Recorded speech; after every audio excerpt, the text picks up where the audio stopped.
guys. Welcome to the third episode of Outburst with Ohis. Thanks for um, continuing to support us from episode 1, which dropped on the 1st of July 2021. So the second episode we dropped on the 8th of July 2021. First and foremost, we'd like to pay respect to the fallen great man, Sam Sultan, whose real names are Olarinwaju Abdul Ganiyu Fasasi. Fantastic man. Look at all the tributes everywhere, people speaking well of him.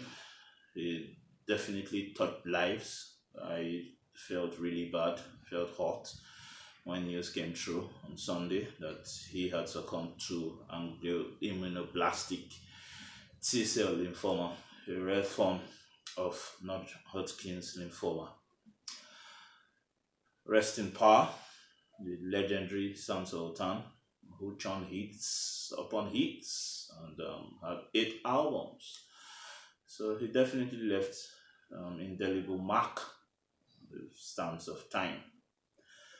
May his soul rest in peace, and may God grant his family the fortitude to bear the irreparable loss. Moving ahead, or looking ahead, we are also going to congratulate Whiskey and Thames for having the first Nigerian song to debut in the Billboard 100. Fantastic. Essence was a classic, still a beautiful song. Go listen to it. Whiskey and Thames, congratulations. Congratulations also to Whiskey, who has 2 songs, of course, on the Billboard 100 and Billboard 200. I think the Essence with Thames is in the Billboard 100 or on the Billboard 100, and Made in Lagos on the Billboard 200. So congratulations to such an amazing, hardworking, talented, and genius. Yeah, let's go straight into other matters.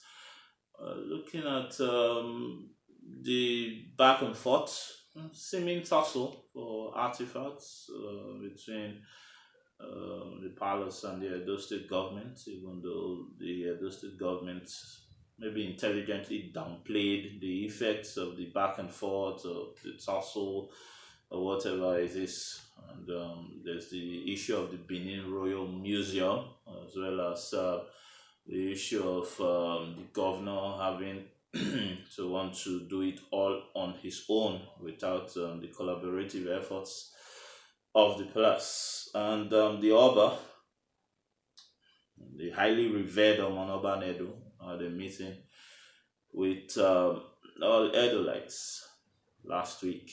And yeah, I think it was fruitful by all standards, and a lot of things were said. A lot of things also have to be done. I think that happened on the 9th of July, if I'm not mistaken. I'm sure that the Oba was quite clear, was quite explicit, and what he wanted, what he is talking about, we can't say demands, because the Oba definitely wants things to be done the right way. He is the traditional ruler, the traditional head, or the spiritual head of the Beninese. So a lot of things are going on back and forth. We'll try as much as possible not to stoke the flames, so make things more difficult. But we hope that the right thing is done. We want peace to reign. We want a united Edo State, despite people from different political divides having things to say, trying to politicize the whole situation. But the right thinking people who listen to wise counsel would definitely prefer a peaceful end to this brouhaha. Well, moving forward, we're also expecting the report on the Professor Dennis Agbola led committee a screening of nominees for positions in the Edo State government, commissioners, special advisors, senior special assistants. Tomorrow is the D Day. We hope that the report is going to be foolproof. The report is going to help the governor in the process of selecting the best hands. It's probably political, but the governor, very nice move. I like the way he does things. He's unique. They usually used to call him wait and see. He likes to do things differently. It might not go down well with a few people, but yeah, I like people who are innovative, and the governor is doing something different. Whether it yields the right results or not, because it remains to be seen. But there are a lot of credible and very impressive people on the committee, and we hope that they do a very good job of the task that was given to them. Maybe arduous, maybe gargantuan, but yeah, to whom much is given, much more is expected, and yeah, they were the chosen members of the committee, and hopefully they can do a very nice job of picking the best people best suited for the task at hand. It is a humongous task, trust me. The government has been left without commissioners, SSAs, special advisors, and SAs for the best part of 9 months. So we hope that going forward, the governor will at least do things faster, even though he has his way, but he cannot be autocratic. Whatever he does, he has to also consider the yearnings and the wishes of the people who voted him into power. And the leaders are the first servants.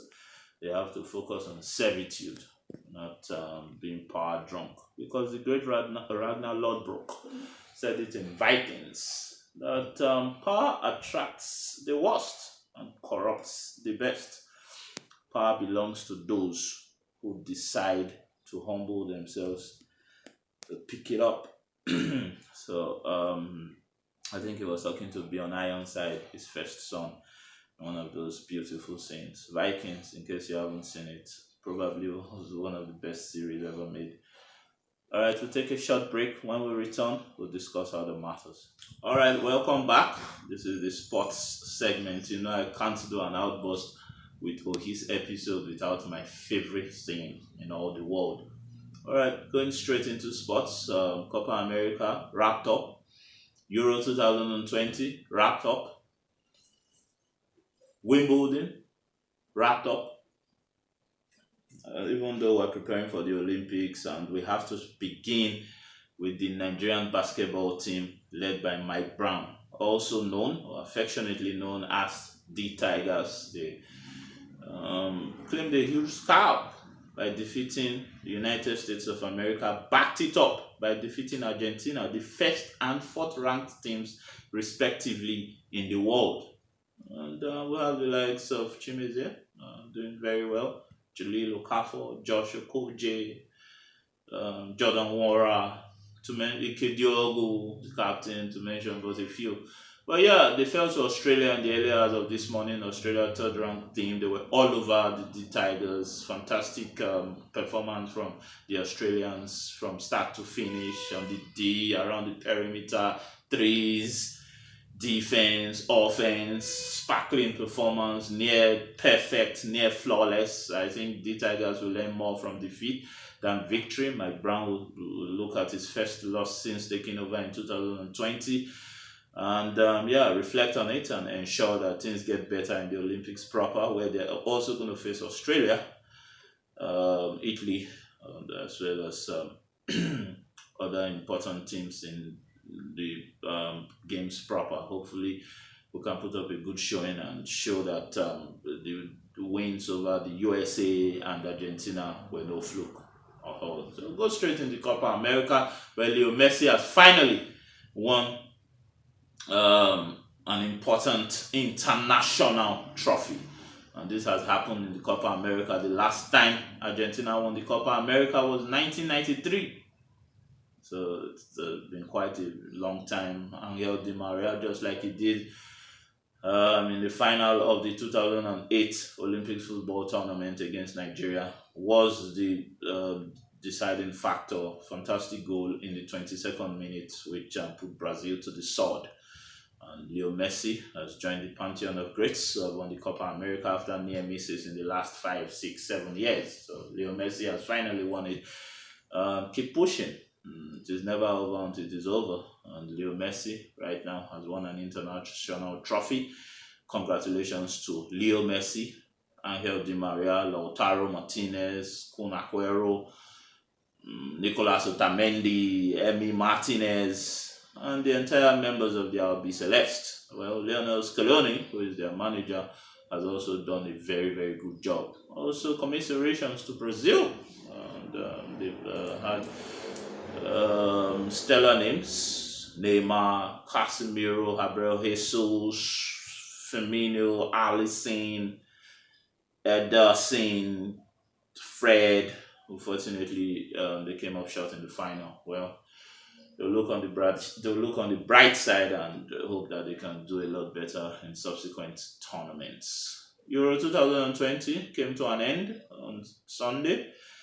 The Azzurri, led by Roberto Mancini, ably assisted by Gianluca Vialli, finally won the Euros on penalties after Marcus Rashford, Jadon Sancho, and Bukayo Saka couldn't convert their penalties. And Gigi Donnarumma was named player of the tournament, probably well deserved. But the travesty is that the highest goal scorer in the competition, Cristiano Ronaldo, is not in the Euro 2020 team of the tournament, which has the likes of Federico Chiesa, Raheem Sterling, and Romelu Lukaku in attack. And in midfield pair, Emile Hoybier is there, and we have Jorginho also there, and Pedri of Spain. In defense, we have Leo Bonucci, Harry Maguire, Luke Shaw, and off Denmark. And of course, the goalkeeper is Gigi Donnarumma, who is player of the tournament. But the people who select these teams are quite incredibly astonishing, ridiculous. I was flustered when I saw a team comprising of 11 players without the highest goal scorer featuring in the team of the tournament. I guess they have a lot of explaining to do as usual. But the Euros finally won by Roberto Mancini. 53 years waiting for the Azzurri after 34 games unbeaten since he took over in 2018. It didn't come home this time. It went to Rome, and hopefully the English, who feel hard done by, will take it as a motivating factor, and the World Cup will probably bring better showing, and maybe the trophy, who knows, it might finally come home. Well, we have to also talk about the racist attacks, the constant, continuous, and persistent racist attacks on Jadon Sancho, Marcus Rashford, and Bukayo Saka. Of course, we predicted that black players, they lost crucial penalties. So what? It has happened. It has happened. These guys have done quite a lot for their club sides and their national team. And if they lost, Gareth Southgate, who is manager of England, lost a crucial penalty in Euro 96. I don't think he faced this sort of backlash because he's white and these guys are black. So I am coming out publicly to support Marcus, Jadon, and Bukayo. Keep your heads high. Ensure that you continue to do what you do. I know Marcus has released a statement saying he is proud of who he is and where he is from. So no matter what you do to him, he remains Marcus Rashford, doctor, and MBE. He's done a lot for children. Bukayo Saka was undoubtedly Arsenal's player of the season in the just concluded season. Jadon Sancho, of course, kept on his sterling performances for Borussia Dortmund, and is that signed for Manchester United. So let the past be the past. Let every grudge you hold, of course, be kept somewhere, maybe in the back burner, or be left to rot somewhere, all of that. So let these guys breathe. They are not the first players to lose penalties. The great Roberto Baggio, 1993 World and European Footballer of the Year, lost a crucial penalty in the 1994 World Cup final against Brazil. Of course, he skied it high. The divine ponytail, one of the greatest players of all time. scored 79 out of 92 career penalties. So he was quite proficient. He was quite fantastic, or quite reliable from the 6 yard. So we have to chin it and ensure that in the future, racial slurs are something that are not going to be part of our sport. All right. To conclude, Novak Djokovic, who is called the Joker, finally equaled the Grand Slam record of Rafael Nadal and Roger Federer. He's now on 20. He's won the first 3 Grand Slam tournaments of the year. Of course, he is one of the greatest players of all time. It remains to be seen who will be called the greatest, but he is. He has always been in the conversation, well, in the last 6 or 7 years, and now he's taking a claim to become the greatest of all time, unrivaled. This will be an unarguable, indisputable fact if he goes on to win the US Open and completes a calendar Grand Slam. I know there are a lot of things to talk about, but we'll keep it nice and simple today. We hope that episode 4 will bring better news about Nigeria. We will not be talking about Loretta Onoche, who is still wanting to be INEC commissioner. The Senate rejected the nomination. Ibrahim Magu, these are just bits that you can add. His promotion has been halted, of course, kept in the cooler by the police commission. He's still commissioner of police. Maybe they were trying to make him AIG. It hasn't worked.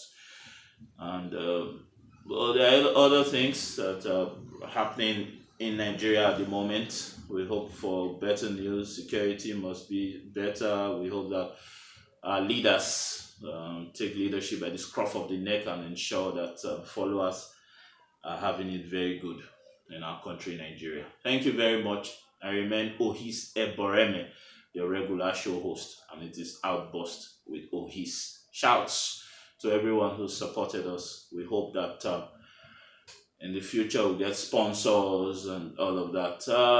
Shouts to Monique, who had a fantastic birthday bash at Barcode. Shouts to the CEO of Barcode Society.